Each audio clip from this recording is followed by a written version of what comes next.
One of the problems with recruiting for investment banking is not the knowledge or skills you acquire, but the access to talk with real investment bankers to put your best foot forward.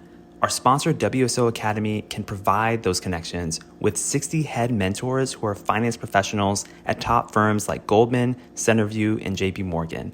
Imagine being able to get on the phone within 24 hours with one of the Academy's 1,300 mentors right before a critical interview. Get on the waitlist for WSO Academy today by clicking the link in the show notes or by visiting wallstreetoasis.com/academy.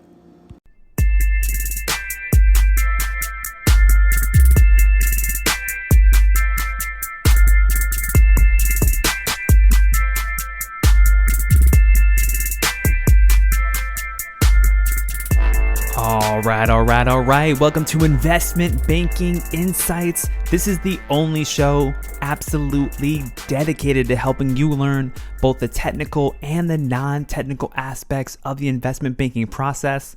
Hello, my name is Alex Mason and I am your host, showing up for you each and every day just so you know what's going on with investment banking. And we are just going through some different ratios right now. Last episode, we talked about different ratios to look at in terms of profitability for a business. Today, we're going to be looking at measuring credit quality.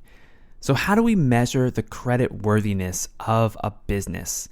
Credit quality, it's really important from an investor's perspective, which means it's really important for investment bankers to know as well. Because let's say that you're a banker and you're working with a client and they want you to perform some analysis on a certain deal in the market or another company that they want to understand better for competitive purposes for some kind of transaction that they want to do.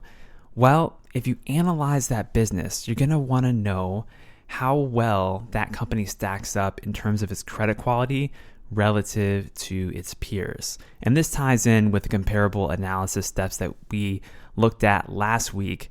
So just like a person has a credit score based on their credit worthiness and how they're perceived within the market, businesses effectively have credit scores too, except it's not a specific score. It's just different ways that you can measure a business's ability to pay its obligations. Now, we could look at the ratings from major rating agencies like Standard & Poor's, Moody's, and Fitch. Those are the three major rating agencies. And that's great. We can get some kind of like a scale, like a metric on a scale, like Baa3 or A+ or AAA. But the thing is, it's good to use industry standards, but what about looking at things from a more fundamental perspective?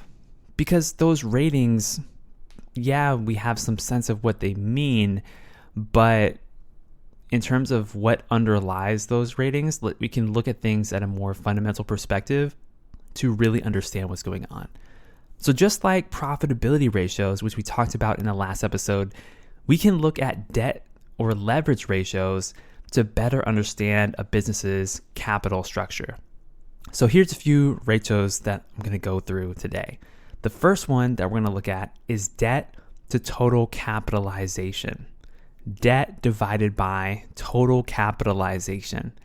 And this is a really simple one. It's a very simple measure of how much debt is being used to finance this company versus equity.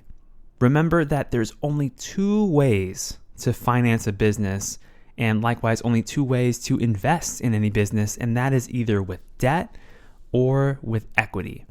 Equity represents stock, represents ownership. There's no guarantees, but you have more upside. And then you have debt. There is more downside protection because it's a legal contract, but you have limited upside because you're typically fixed by the interest rate, although you may have floating rates or things like that. But that's effectively what it is. Debt versus equity.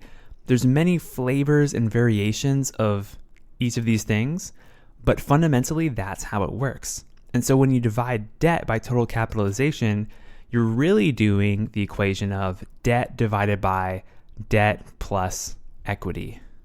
So that can give you a sense of how leveraged the company is in terms of its basic capital structure.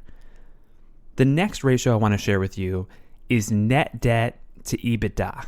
So net debt divided by EBITDA. And what this tells you is how much net debt the company has relative to its fundamental cash flows. And I think this one is important because it factors in the company's cash balance within that net debt in the numerator. So remember, net debt is just debt minus cash. So it's telling you, accounting for all the money that the company has in the bank, if you use all that money today to pay off as much debt as you could, how much debt would you still have left? And then it takes that number and divides it by EBITDA. So if a company has a lot of cash, then it's not quite as risky as a company with the same debt balance but less cash on its balance sheet. That makes sense, right? If you had an emergency fund of $5,000 and you owed $50,000 worth of debt, well, you're in a better position than someone who has zero emergency fund, zero cash in the bank, and that same $50,000 worth of debt. So it's just a nice metric to use, that net debt. And then EBITDA is also a nice metric to use in the denominator because, remembering our basic technicals again, EBITDA is a proxy for cash flow. So when we use EBITDA, it's not like net income. We don't have to worry about our non-operating expenses like taxes or interest, etc. We can just look at the basic measure of profit that the business is bringing in and compare that to our net debt. So that can be a helpful metric. And then the third ratio I want to share is EBIT divided by interest expense. So remember, EBIT is the same thing as operating profit, and interest expense is just how much money the company owes in interest on the debt that it holds. So this metric tells you how many times a company's operating profit can cover the interest expense that is owed on the debt.